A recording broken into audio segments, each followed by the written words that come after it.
actually educate, inspire, and make you think. The future is now. Topics and music that affect your life from Universal Broadcasting Network. Tune in at ubnradio.com. Hey, everybody. It is Wednesday, May the 27th. I'm Emerson Collins. And I'm Del Shores. And you're listening to The Del and Emerson Show. Straight talk. Real gay. And today's episode of the Del and Emerson Show. Well, I thought you were going to do that. I was, but I was just giving pause for dramatic effect for my gay. And we It didn't was get the claps. Lingering. Well, the claps come after the sponsor. Oh, I'm so mixed up. We have a great new sponsor. Oh my Tell us God. about it. Wait, take two. Hey, everybody. It's Wednesday, May 27th. I'm Emerson Collins. And I'm Del Shores. And you're listening to the Del and Emerson Show. Straight talk. Real gay. This week's episode is the Del and Emerson Show is brought to you by Equality Vodka. Yes, and we're so happy to have them as our sponsor. And I've got their T-shirt on. And I love this T-shirt. You know, sometimes they give you T-shirts and, oh, there's the clapping. Y'all, the struggle is real today. Their heads are gonna roll. Heads are just gonna roll. I think I just fired myself. Hey, Del Shores, how are you? I'm well. How are you doing? I'm doing just fine. How was your Memorial Day weekend? You know what? It was good. It was good. I watched a lot of TV, which we're going to talk about. Yes. I didn't do a whole lot. I actually went out on Sunday to Olivia Newton-John's house up in Saint Ynez, and her sister and my very good friend. It was her 2-year anniversary of passing, and we celebrated some wonderful memories of Rona. Aww. So it was a nice, kind of sad, but then at the same time just remembering the humor that she brought us and all the love that she gave us. That's so great. I love that. And how was yours? It was fine. I even went out and socialized. I went to a super gay pool party. Wait, pause. I didn't even tell you this. The names of the people at this gay pool party were as follows: Sam, Craig, Jeff, Blake, David, Michael. I mean, could we have been more any stereotypically it was like all we were missing was a Bruce. I was just going to say, where was Bruce? To have all of the gay names represented. But that was delightful. And then I went to a little barbecue at Allison Tolman's house. Oh, we had say her name again. Allison Tolman's house. Yeah, okay, Tolman. We love her. She was a guest on our show. We had Fargo a little star. mini Baylor reunion. And I had an interesting thought on Memorial Day. I took my moment of silence. You know, people often forget Veterans Day is about living veterans, and Memorial Day is in memory of the people who died in service to our country to protect our right to ramble about the gay news on here on UBN Radio. And I got to thinking about LGBT veterans and how many of them served from the beginning of our country all the way up to the repeal of Don't Ask, Don't Tell, and fought and died in the services, unable to openly be who they are, and yet still chose to join the military and serve to protect our country. So I did a special shout out in their honor as well. And I shared it on my page, and I got a little hate actually on my page about it. It's amazing what people claim that is exclusive to them. It was this one guy just was so upset that you took the flag and made it gay on Memorial Day. I don't know why he was on my page. I mean, Bless his bigoted heart. It was someone from Alabama or somewhere. But I thought it was wonderful what you did, and it was shared many, many, many times. And we do need to remember those who gave their lives and were not able to say, yeah, this is who I am. Absolutely. All right, well, let's flash on. This week, our Equality Update is sponsored by Equality Vodka. Yes, Equality Vodka is an ultra-premium vodka brand with one agenda: equality for all. Support our LGBT communities by asking for Equality Vodka everywhere. Join Equality Vodka on Facebook, Twitter, and Instagram. One voice, one vodka, Equality Vodka. And my favorite part, every bottle of Equality Vodka purchased results in a donation to a recognized nonprofit organization advancing the equality movement for the LGBT community. For more information, visit equalityvodka.com. And the bottle's real pretty, so if you're watching the broadcast, I mean, if you want a beautiful vodka to look good on your bar in your home, to stock in your public bar, this is a lovely, lovely choice. Real smart to make a pretty bottle. Absolutely. A pretty bottle. And you know, we are, that's the big theme of our new movie, A Very Sordid Wedding, and we have an event this weekend in Palm Springs. We're getting so close We to are. greenlighting this movie. And all of you who have become investors in our movie, thank you very much. If anybody wants to be an investor, yeah, contact us. But Palm Springs and the Camelot Theater has become a partner of ours in the movie. We're going to be opening there, and a lot of news is going to be told on the stage in Palm Springs. And we have Bonnie Bedelia, we have Michael McRae, we have Bobby Eakes will be there with her husband David Steen, and Newell and Rosemary Alexander, and Miss Ann Walker, and you, and a bunch of Palm Springs folks. So a big old fun opportunity is we're 2/3 of a way to funding the movie. So we are rocking and rolling along. And that's what we do. So equality update. Okay, unless you live under a rock, you know that this weekend was a huge weekend in equality, ultimately for the whole world, as Ireland became the first country in the entire world to vote in marriage equality by a popular vote. They become the 18th country, I believe, but those have all been done through legislative agenda or through courts.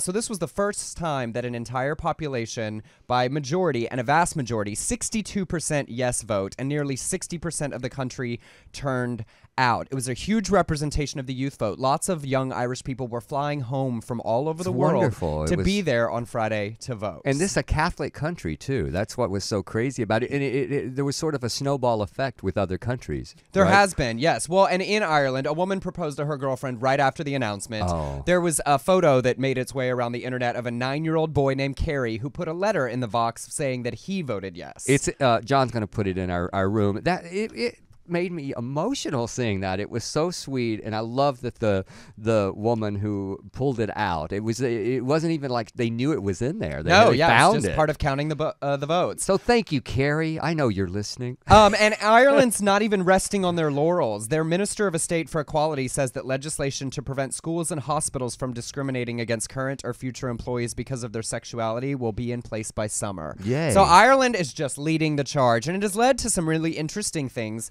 happening around the world. Australia has been struggling to bring marriage equality, and it has been set as a debate in June. Communications Minister Malcolm Turnbull said he believes that it will happen this year. A lot of countries have had a sort of shameful reaction to having Ireland, with their strong Catholic majority, beat them to the punch. Germany used to be ahead of Ireland on equal treatment of LGBT people and have now fallen behind. Several members of the opposition parties challenged Chancellor Angela Merkel, saying, "It's time, Miss Merkel. The Merkel faction cannot just sit out the debate on marriage for all." And then, however, polls in Germany show 75% of Germans favor legalizing gay marriages. But Angela Merkel is from the Christian Democrat Party, which is their most conservative, and her party doesn't support it. And a spokesperson for her said, "Same-sex marriage is not one of the goals of this government. Every country makes its own laws. Some countries go one route while others go another. In Germany, we will take a path that suits Germany." Well, maybe it's time to get rid of Ms. Merkel. Well, it's interesting because 75% support is way higher than the U.S. or Well, Ireland yes. or lots of other countries that actually have it. So I think we'll continue to see agitation there. Even in Italy, which is the only Western European country that does not recognize either gay marriage or civil unions, the Italian Prime Minister Matteo Renzi has been pushing for it for quite some time and has said his country can no longer put off civil unions after a Catholic majority Ireland legalized gay marriage. So he's pushing for it. And of course, Northern Ireland equality advocates are also pushing hard because Northern Ireland is the only part of Ireland in the UK Isles that does not have marriage equality at this point. And then the Vatican had to come out. The second in command at the Vatican Secretary of State said, "I was deeply saddened by the result. The church must take account of this reality, but in the sense that it must strengthen its commitment to evangelization. I think that you cannot just talk of a defeat for Christian principles, but a defeat for humanity." Oh, fuck him. But I think for better or for worse, the Ireland result forced an international conversation over the weekend that is exciting and motivating for lots of LGBT movements, even in countries where it's difficult. I wonder if we'll be next. I wonder if anybody will beat us there because the Supreme Court, it'll be on a Monday between now and the end of June is when we will get that decision. So every Monday. So we should be nervous every Monday. Yes. I mean, really, realistically, they save the most controversial decisions usually for the mid to late towards the end of the session. So prognosticators think, but there's only, 5 Mondays left that are possible. So news is coming soon. Within 5 Mondays, we are going to Yeah, know. I believe that's right. I'm not sure of the exact so date at the end of the exciting. session. And yesterday, Greenland unanimously voted in their parliament to approve same-sex marriage and adoption. So now they're a part of the Kingdom of Denmark. They're an autonomous country. It's sort of weird. But so they have now joined their Kingdom of Denmark in full marriage equality. What a great equality update. So it's really That was a exciting. really good one. I loved all the international news. So thanks to Equality Vodka for sponsoring a huge week in equality news. Yes, thank you. All right. Thank you. And flashing on Flashing through the gay news. Oh, well, Now, I put the story first because it fits with the title. This is really flashing through the gay news. yes, and the title is Man Strips Naked at Airport. A frustrated man at Charlotte Douglas International Airport stripped naked after his trip to Jamaica was threatened by an overbooked U.S. Airways flight. He stood there naked for another 40 minutes before police finally came and took him away. Police say the man was suffering from a medical issue and will not face charges. Now, I have been in this airport many, many times. I will be there this month, actually, and nothing this exciting has ever happened. But I do get it. How frustrating is it that they overbook these flights? I've been there. I was going to say, I have stood in an airport, and if it had occurred to me and you were keeping me from getting to the beach on my vacation, I understand this man's train of thought. I know, but did you? You've got him in the. Yeah, we don't have. Don't judge. No, I'm not. Yes, you are. Okay, Yes, you are. But that's, come on. It's like I think he just said I'm going to frighten you all by stripping. Say your thing about clothing optional. Go ahead. Remind people well, how you you know, feel about. when I do shows and I'm staying at a clothing optional resort, I sometimes say from the stage, I go, I am not popular at the clothing optional resorts because I keep running around telling people it's optional. It's optional. So someone did get mad at me in Fort Lauderdale for doing that joke, but I don't care. Yeah, that's never stopped you All before. right, well, flashing on. We got a big one here. All right, this is a big story that broke on Thursday morning, and there are a lot of elements to it, so we're sort of going to go through the timeline of the process. On Thursday, In Touch Weekly revealed that Josh Duggar, the eldest son of the Duggars of TLC's show 19 Kids and Counting, had sexually assaulted several girls while he was a teenager.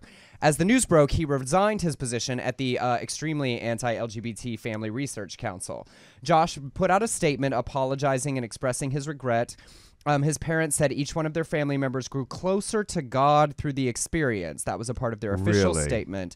Now, his wife said he told her about it 2 years before they got married. So that's the overview. Now, here's a quick timeline of the events for those of you that haven't been watching closely. In March 2002, the Duggars found out that Josh had behaved sexually inappropriately with some other female while he was 15. In March 2003, a year later, there was another incident that they found out about. They told their church elders. From March to July, they sent him to what they called treatment, which was later revealed to be that he was actually building a house with a family friend. And then in July, when he returned from that, they took him to receive a stern talking to from a family friend on the police force. This police officer, it was also revealed later, went to prison for child pornography. So Wow. And then in December, and this is how the story broke. In December of 2006, an anonymous tip was made to the Arkansas Child Abuse Hotline, and an email was sent to Oprah's show, who passed it on to authorities, revealing the events of this story. In December of that year, investigators determined that the statute of limitations had expired and closed the investigation. So that is the early portion of the story. And many reports said that there were 4 of the victims. No, what? You were gonna. Were you going to identify where and how and who they are? Is that what you were No, going to say? I was just going to say that there was many news reports that said that there were siblings. This is my problem with the way the story was broken. Across all of our news media, the news does not reveal the victims of sexual abuse, rape, or sexual assault. They don't identify the victim. And the way the story was revealed, and because they included that information, we all now publicly have a very small group of women to choose from to determine who these victims are. And before we dive into like all of the fallout of it, the biggest problem in all of the reporting is that Josh's statement was about himself, his regret, and his apology. His parents' statement was about his journey and his healing and their forgiveness. And how it made the family stronger. Yes. Through this horrible, heinous act. Rather than focusing on, and no revelations really, have been made about what the victims and, yes, the siblings that have been included in the news report, the treatment and therapy that they have received. Because first and foremost, all that really matters in this situation is that there are victims of sexual abuse. That's right. How they are treated, the treatment that they received, that is the first and foremost priority. And my frustration with the entire story's presentation is that that has been secondary from both the conservative defense and also, in many places, the LGBT celebration of this story. Well, you are absolutely right, but I have many times on the threads on my page, on your page, what I did read, people did say exactly that. What about the victims? What did they do for the victims? And people were concerned. Especially, I have a lot of female fans, and many of the female fans, again, maybe not lesbian or gay. A lot of straight females are on my page, but a lot of women who have been victims themselves were horrified by the hypocrisy and by the cover-up. Yes. And feeling that there was nothing they did. I mean, nobody said, and this was what was done for these. Right. They never made those statements. And people have been great in focusing on the victims in the days following, but just in the initial hours following, there was a lot of, and on the LGBT side, and my big response was about this, the celebration that Josh Duggar has lost his position as a mouthpiece. Now, that is certainly something to be celebrated separate from the incident, because he had a very strong platform and has spoken extremely strongly out against LGBT rights. And specifically, he and his wife recorded a robocall in Arkansas that we talked about here on the show against transgender people and the right to use the bathroom that corresponds to their gender identity. She, in that robocall, talked about transgender people being child predators. Well, so did his mother. I mean, that was her. That was one of her big things, so yes, the hypocrisy is just overwhelming, and I get the psychology of why we suddenly celebrate his downfall, because of the hatred that has been spewed towards our community, while he was absolutely just a teen monster at one point. Absolutely. And I'm not saying that anyone shouldn't be glad. I'm certainly glad that he's lost his profile in that way. I just think that it's important that every time we talk about it, that it's victims first, anything else second in these situations. And so some of the continuing fallout, TLC has pulled all of the episodes of the show currently airing. Now, it's not officially canceled permanently. That announcement has not been made. I don't think that they can come back. I really don't. I hope not. Well, and the bigger issue will become, because this story made it clear that the Oprah Winfrey Show knew about it and reported it. So TLC will be in a lot of hot water if it comes out that they at any point knew that this existed before they put the family on the air. How could they not? Well, who knows where the story was reported, because, unless they went to the police report in this specific town, because there was no criminal proceedings that resulted from this initial police report. Okay, well, let's just break this down for just a second, because I just thought of something. Whenever we did a series, Emerson, we always had, the network required us to have some sort of past run on us. Background checks. Yes, a background check. So, because he was a teen. Well, and even more than that, because it was an investigation that did not result in an arrest or a charge. Yeah. When you pull up a database, what it pulls up is arrest reports, charges and or convictions or pleas. So it may not have, I don't know all the internal workings, but that is what most of those pull up. Right. So it's possible. True. And I'm sure people are investigating that part. And Mama June's mad. Of course, Mama June Shannon, who lost her Honey Boo Boo show because she was dating the molester of one of her daughters, has said she'll sue TLC if 19 Kids and Counting isn't pulled from the air, I guess for some kind of weird hypocrisy. I guess. Or bring back her show, I believe she said. Right, or bring her show back. That was probably have to bring the real goal. Yeah. And in further news, and I think this is really important because it touches on a lot of cultural conversations. That's why we're devoting so much time to it. Last week, right after the announcement, the Springdale police announced that all police records related to the investigation of Josh were destroyed by a court order from Judge Zimmerman. This judge has strong links to Mike Huckabee, who came out strongly in defense and support of Josh Duggar. And took a bloodbath on his Facebook page from his supporters. Yeah. I mean, really, deservedly so. though, I believe. Now, here's where he's an exception because he did come out and state his support of it, and so that's disgusting and go after him for that. What I have a problem with that some LGBT people are doing in the celebration, some people were making lists of like every Republican candidate who's ever taken a photo with Josh Duggar, and I think that crosses the line and makes us look bad because we can hate them for their politics, we can hate them for their anti-LGBT positions, but to suggest that everyone who's ever come in contact with Josh Duggar knew about the situation and or would support it, I think puts us in the wrong as well and dilutes our sort of the righteous response we have to his hypocrisy. So I think we have to be careful how far we go. Look, I have a photo that I took years ago with someone who ultimately murdered somebody else. And a fan. And I had no idea. No. I mean, he wasn't a murderer at the time. He murdered later, but still, there's a photo that exists. Well, and those of us that grew up in the church know a lot of the things that people say. The sort of, I call it church talk. And there are a lot of Christians who have come. This is not painting all Christians, but a lot of Duggar fans who have come to their support. And this is just a run through of some of the excuses they are using that we should not be attacking Josh Duggar for his adolescent behavior. First, he apologized. Well, he said he was sorry, so you have to accept it, I guess. Second, he made a mistake.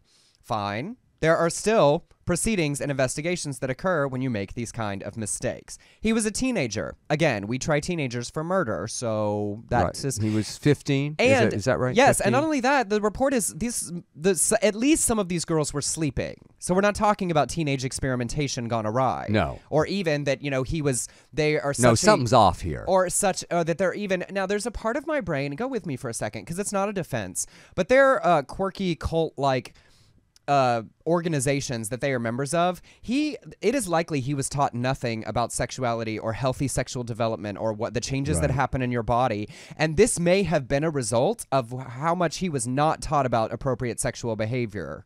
Do you know what I mean? I do know what you mean. I'm not taking away from that it's still wrong, but that because they teach such weird things about sexual interaction and women's position as subjugating to men, that they may have created this mindset that led him to this behavior. And how much great parenting one-on-one can be done when you have that many kids? That's the other thing. I mean, by the time he was 15, there were 15 other ones, right? Yeah. I mean, they were having one a year. And then my two, the two that make me the craziest, and we'll move on, is one, he who is without sin cast the first stone. Oh, what a cute moment to use that Bible verse. And here's my problem with that. If this had been a Democrat come out with a story about him as a teenager doing this with a girl, they would be burning his house down. Yeah. Or doing it with a boy.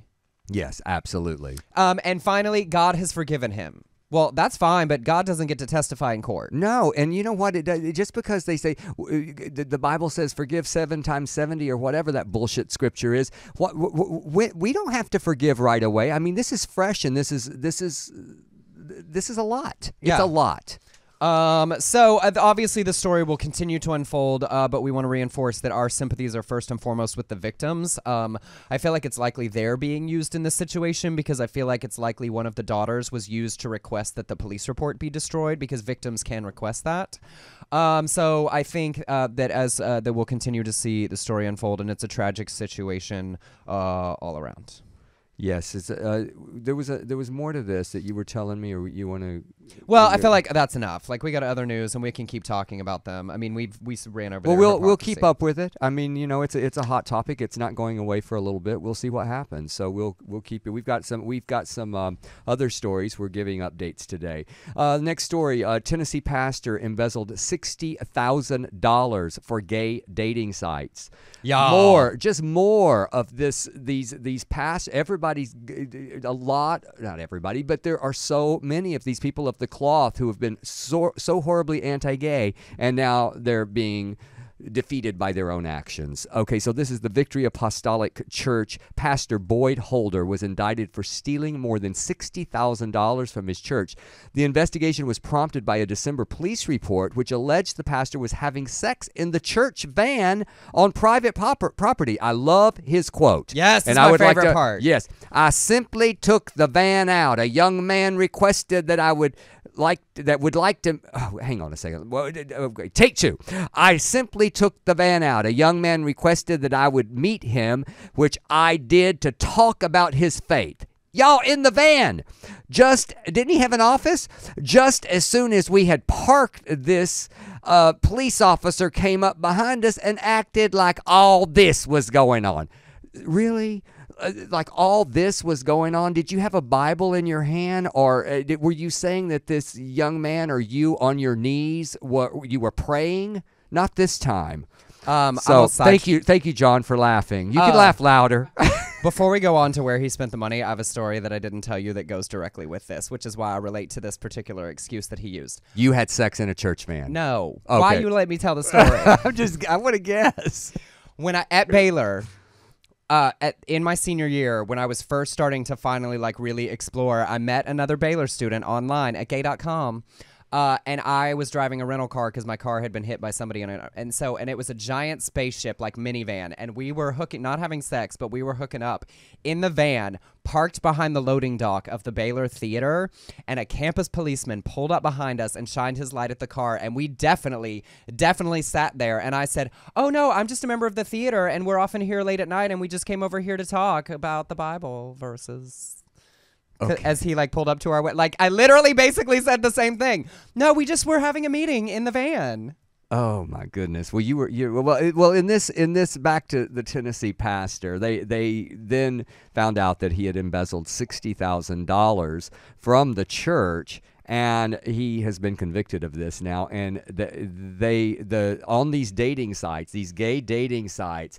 I know he's not even that good looking, but that doesn't matter. That doesn't matter. I shouldn't go there. I just should not always go there, but I do. Because that's who I am. I'm a superficial asshole. So, I mean, I'm like, I wouldn't do him, and not even at a church. So, anyway, the online dating sites that in his picture on these sites were missing his face, but the rest of him was identified. Online Buddies, which bills itself as the world's largest gay brand with over 10 million members around the world. And I love this one. Farmers Only, which is geared towards those living in rural areas with options for men seeking women and men seeking men. So he had used church money to... it's a lot. I have so many questions. I know. Sir, what were you doing on Online Buddies that you spent $60,000? I don't know. I mean... Aren't all those sites like $19.95 a month? No, but it like...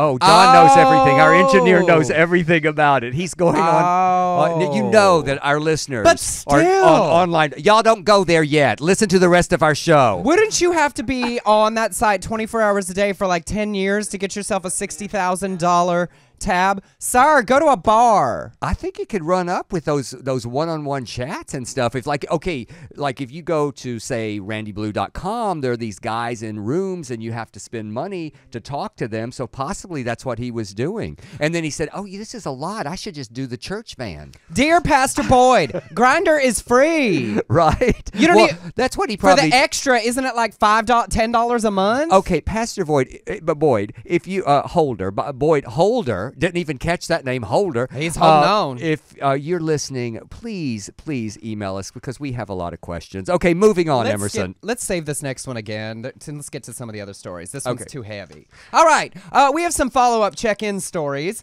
You all know that I was a Boy Scout for 10 years. It's true. I went camping and such.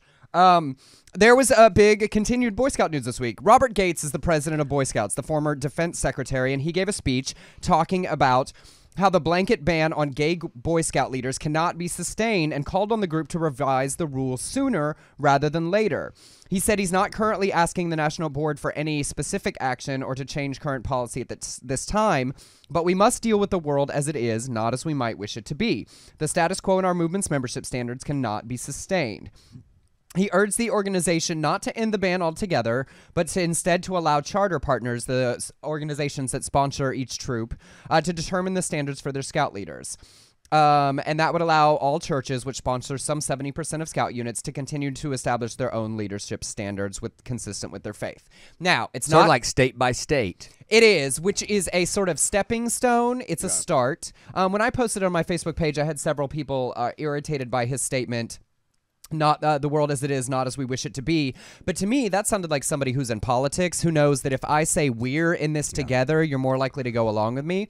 And certainly that means there would be leaders in troops that are affiliated with churches that still might not be able to serve. But it's still a step forward. It is a step in the process to what will, it seems clear, will eventually be a national policy. It's like he's dragging them slowly, step by step. And it goes to my theory that there's so many times that we don't celebrate the victories. This is a victory. We have to celebrate this because it is a movement forward, Yes. as you said. Yes. All One right. step forward is better than nothing. And I always feel like it gives momentum. And momentum is what Absolutely. leads, Ireland is causing momentum around the world. It's these halfway steps. And people are still should talking. be It makes celebrated. people talk. Yes, absolutely. Okay, and another follow-up. Yeah, this one, and you know what, Emerson, you said something last week. This is about the Grindr pastor, Reverend Michaela in Michigan, who was caught on Grindr.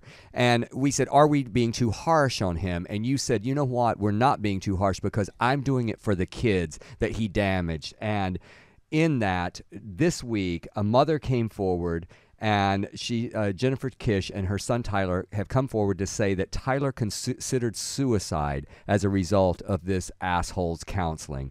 They had moved there for this church, and Michaela told Tyler that he was going to hell because he was gay. Tyler became seriously depressed, considered suicide, and then Michaela reportedly told him the sin of being gay is no different than the sin of committing suicide. I mean, this is just appalling. Tyler took away that he needed to repent and hoped God could change him. His mother explained Michaela took to social media when Tyler came out publicly saying that the mother was wrong and urging her not to support him. Just awful. Just horrible. I hate that Tyler went through this. I love that he came forward and talked about this because we always talk about this. And how many more? These theoretically about the impact that these self-loathing homosexuals in the church have on other LGBT youth by the things that they say. And I had some people come for me by not, being supportive and welcoming him to our community. And I said, I will always, first and foremost, and in many situations only, care about the experience of children and adolescents who grow up in these churches, hearing that they are less than, whether it's from a heterosexual telling them they're going to hell for being gay, and specifically when it's a homosexual hiding who he is and telling other children that they should hate themselves the way that he hates himself. Yeah, and that you have the Trevor Project put up the teen suicide hotline, because if anybody's struggling, there is help. There is somebody to talk to. And, this man can make a difference. He can make a difference if he had a change of heart and he goes, you know what, I did do this damage. I am who I was bashing, and I am saying I'm going to hell, basically, is what he was saying. Yeah. So possibly he could turn it around. Absolutely. And at that point, I would welcome him. But he Absolutely, has to acknowledge the incredible damage that he was doing. You have to take responsibility for that. And another quick follow-up. We did a story back in February about the struggle of Alabama and marriage equality. And a Unitarian minister, Ann DiPrizio, was arrested for misdemeanor disorderly conduct for offering to marry a lesbian couple at the Alabama probate office after they halted all marriage ceremonies. Well, this week she was sentenced. She was given 30 days suspended, which means she doesn't actually go to jail, and 6 months of unsupervised probation. But she was actually sentenced as a member. This will now be on her record. And the judge in the situation was hostile to her. She asked, can I ask a question? And he said, when I'm done, we are here to take a misdemeanor plea. I don't know if you think this is a game. If you do, you can learn differently very quickly, just for standing up for equality in Alabama. So our hat is off to you, Ann DiPrizio, and we appreciate you being an incredible ally in the situation. And things are going to change. Flashing on! All right.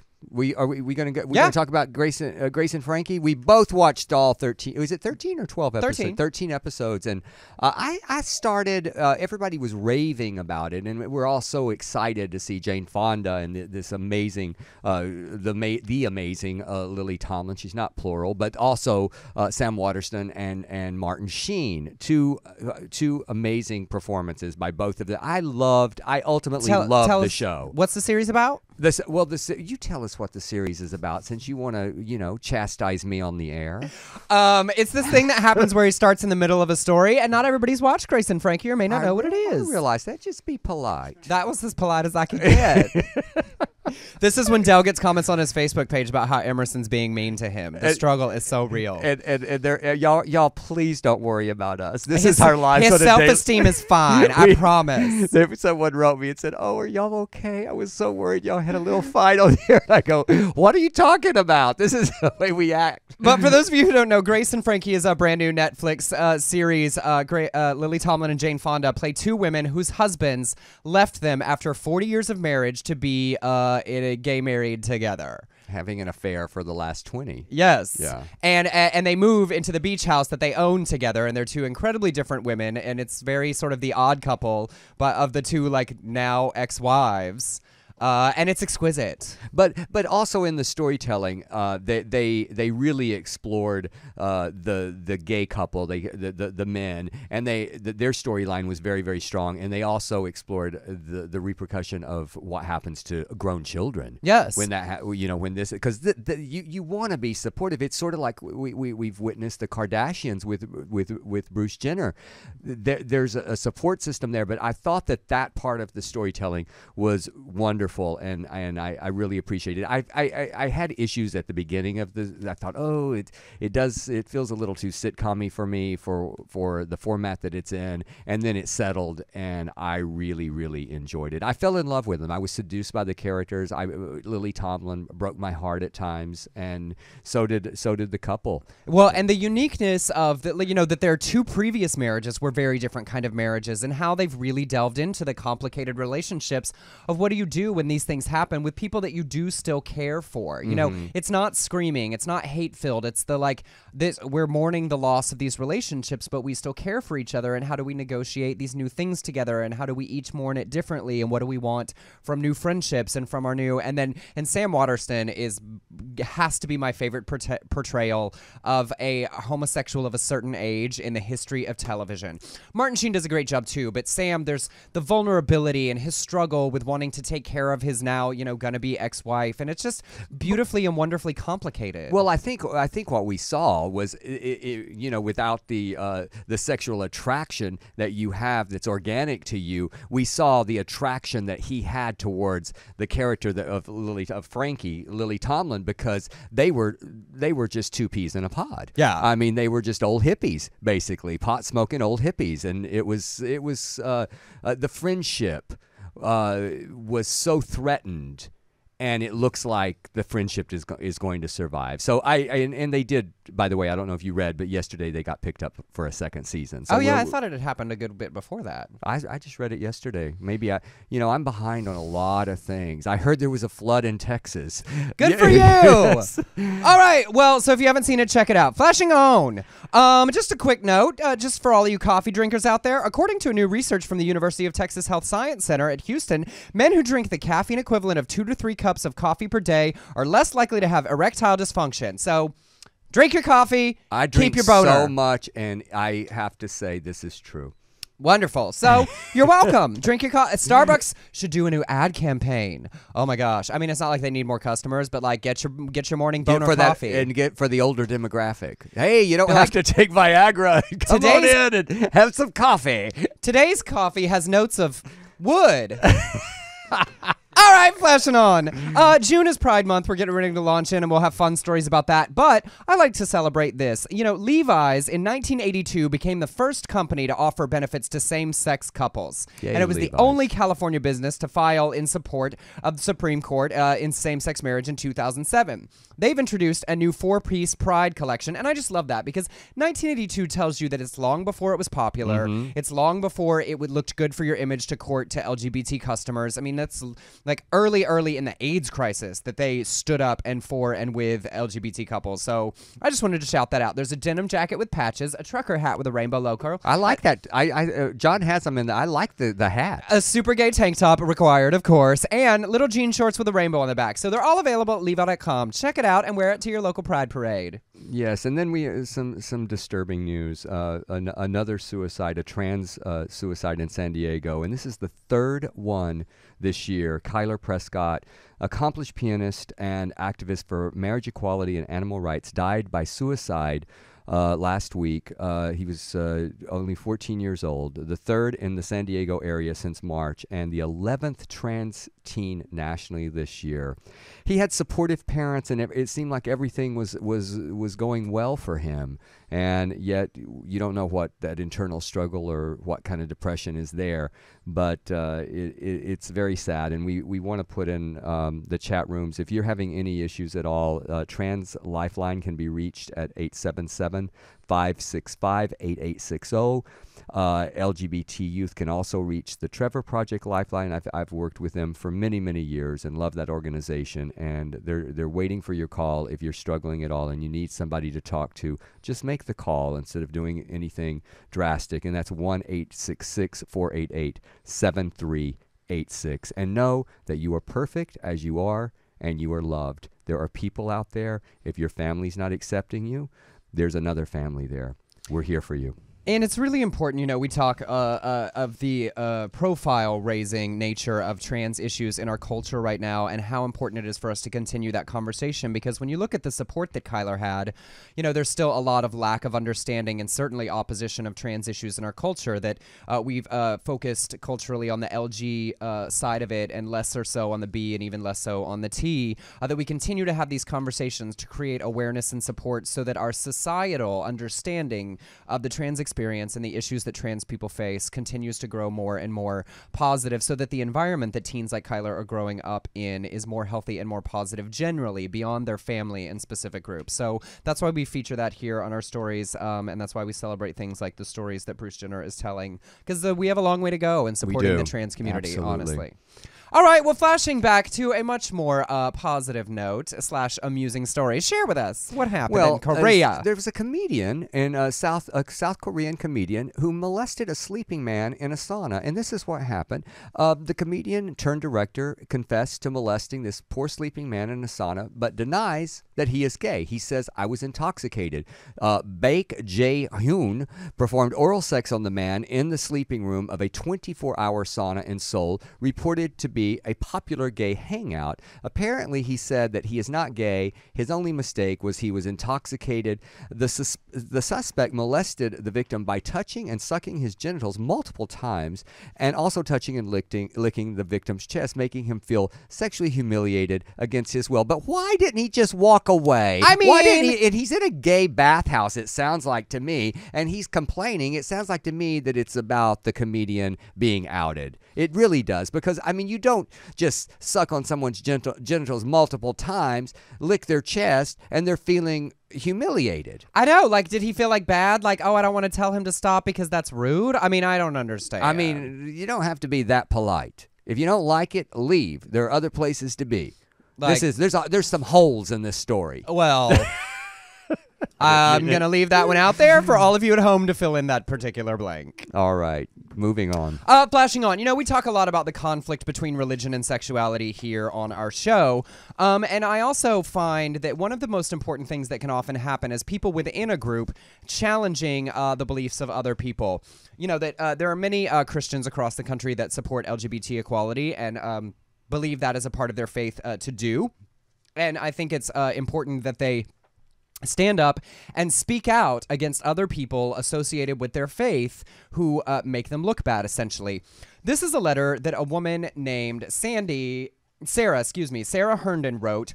She received a letter from her uncle, who is a conservative pastor, forwarded from James Dobson and Focus on the Family about protecting the natural family. And she wrote this response, and I'm going to read part of it, because I challenge many people who feel that their Christian faith supports LGBT people to stand up and say things like this. You are the greatest advocates that we can have within your own faith to challenge people that continue to advocate bigoted views. Sarah said, "Hi, Uncle. Since you made the decision to share this, I made the decision to tell you what I think and to let our family members know as well. You are a pastor. Your message is supposed to be that of love. What is sobering and disturbing to me is that you're so wholeheartedly standing with these men who say that so many people out there who just want to be loved and cared for equally without fear of persecution like everyone else are less than you, less than me, less than anyone else who is straight. What makes you think that condemning an entire group of people and claiming they will lead to the destruction of society has anything whatsoever to do with Christ's teaching to love one another as we love ourselves? Do you truly think that if a person is blessed to find a partner in life who will support them, love them as they are without conditions, and they are able to affirm each other, their families, friends, and community, that they are committed to sharing both joys and sorrows for the rest of their lives, this will lead to the destruction of society? That love that expresses itself differently than yours is going to lead to the end times? That way of thinking is dangerous. That way of thinking is destructive. That way of thinking has brought thousands of people to commit suicide every year because they were rejected from the families who were supposed to love them the most. I have to wonder how that figures into your evaluation of the sanctity of life. I promise you, the people that shout the loudest about so-called family values do not care about them in the slightest. They figured out that fear-mongering by claiming that your rights as a Christian will be infringed upon by giving someone else who is different than you the same rights has worked well for them. Christianity was never meant to be an exclusive club only straight people can join. Fortunately, millions of Christians and thousands of churches in America know that. These human-imposed limits of who is valuable and who is not, on who is worthy of God's love and who is not, or who is going to heaven and who is going to hell, were not dictated by God or Christ. Our churches, Catholic and Protestant, are meant to be a welcoming body of Christ, a family where every member, though different, is equally valued, equally useful, equally loved, and equally welcomed. Gay people just want to be treated with inherent dignity and equal right to life. A life without persecution. A life where people aren't shouting from the pulpit that they don't deserve the love that makes them happy. Gay people have much more to fear from you than you have to fear from them. Lip service about love the sinner, hate the sin, and all of that other hypocritical hogwash that tries to dress up condescending homophobia as a pious wish for people to get closer to God by rejecting a part of themselves will not fly with me. I am 100% sure that after I die, no one is going to ask me why I didn't hate more people. No one is going to ask me why I didn't try harder to keep more people from being happy and loved and accepted by their community. You're wasting a lot of time and energy, a lot of opportunities to do good by focusing on condemning some people. It is not courageous to hate people. It is courageous to love them. Love is always the answer. That is what Jesus wanted us to remember, how easily we can forget. Wow. I mean, there's nothing more to say. That is so smart. Is an example of a Christian woman living her Christian principles and standing up to people using Christianity to put other people down. And I just wonder what his response was. But because I do have a theory that these people who are so entrenched are not going to change. Many of them are. But we're seeing some of them. We're seeing a few of them change. And if you want to find that letter online, her name is Sarah Herndon. You can search her name and it will come up. If you found that useful and want to share it with some people in your world, I think it is a great articulation of a wonderful point of view. And checking in with crazy! Yeah, well, we have a Muslim preacher who was answering viewers' questions on TV in Turkey when one asked him about one of my favorite subjects, masturbation. Like you do. The viewer said he kept masturbating, although he was married, and even during the Umrahs, the pilgrimage to Mecca performed by Muslims, he masturbated on that pilgrimage. The preacher insisted Islam strictly bans masturbation. Here's his quote. One hadith states that those who have sexual intercourse with their hands will find their hands pregnant in the afterlife, complaining against them to God over its rights. If our viewer was single, I could recommend he marry, but what can I say now? And he advised the viewer to resist Satan's temptations. And you have questions, Emerson? I have a question. I am really nervous about this. Now, I want to know if you ever had sex with your hand, as he is calling it. If. I think we should call it that. Does that mean your hand's going to be pregnant when you get there and you're going to have a baby? Or is it cumulative? Like every time you ever did it, you get a baby. I'm going to get to heaven and have a billion D babies. You're going to be like the old woman in the shoe. I mean, I'm going to be putting the town Duggars whore. to shame. Like 19 kids, girl, I got a billion D. So crazy and absurd. I don't know how you can listen to anybody and respect them for this crazy logic or not logic. This is so much pressure. I don't know if I'll be a good parent. I mean, how do you give each of them like time to spend time with each one of them? I mean, I guess you have eternity, so you give each of them a year. Emerson, it doesn't. It's not real. I'm really nervous. Stop. I don't understand. Stop. It's okay. Bye. It's okay. Continue to do your thing. And finally, What's gay in sports ball? Michael Sam, one of the 3 sports ball players that I can name, had a really big, exciting week. It was announced that he is headed to the Canadian Football League. He signed a 2-year deal with the Montreal Alouettes. I just feel like that's a perfect team for the homosexual football player to be in. You have to do a little... Alouette, jante, alouette, alouette, je te plume. Did you sing that in like elementary school? Yes, we did. But we sang it in Texas, so it's alouette. Alouette, gentil, alouette. And of course, they're not blind to Sam's celebrity status, so they immediately put his number 494 Alouettes jersey on sale on their website for $140. If the colors are cute, I might even get one. It'd be my first sports ball jersey I ever owned. I think you, as I wear my equality T-shirt, you could. I could wear a sports ball jersey. Your Michael Sam. Oh, it would be so mask for mask if I had on a sports ball jersey. Birthdays and Christmas coming up. I am really hard to shop for, so I'm just putting it out there. I'm gonna start an Amazon wish list, like all the like porn stars and strippers on Twitter.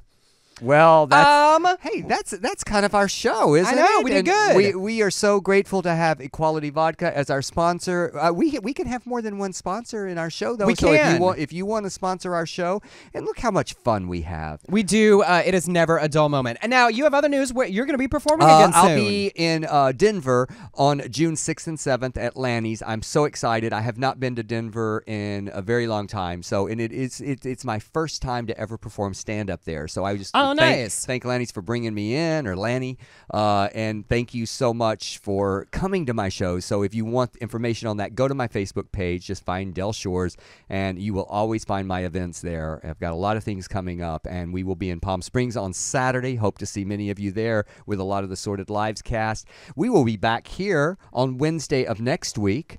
And is that all? Yes, if you want to find Del Shores across all of social media, it's Del Shores and Del Shores Official. If you want to send me hate tweets, at actually Emerson. And y'all, since we have 1 second before, up next is On Air with Tony Sweet, and after that with the Ann Walker Show, so stick around at UBN Radio all day long.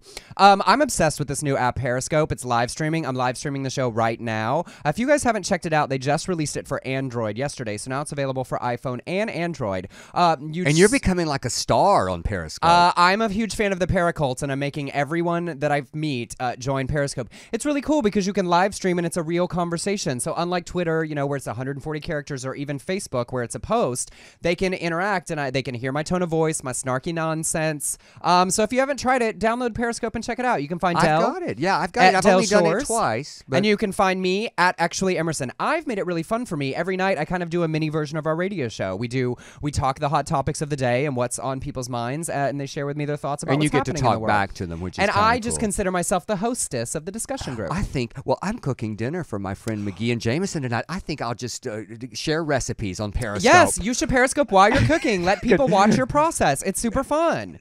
So that's our show. Thanks for tuning in. Thank you. We'll see you next week, same time. Bye, y'all.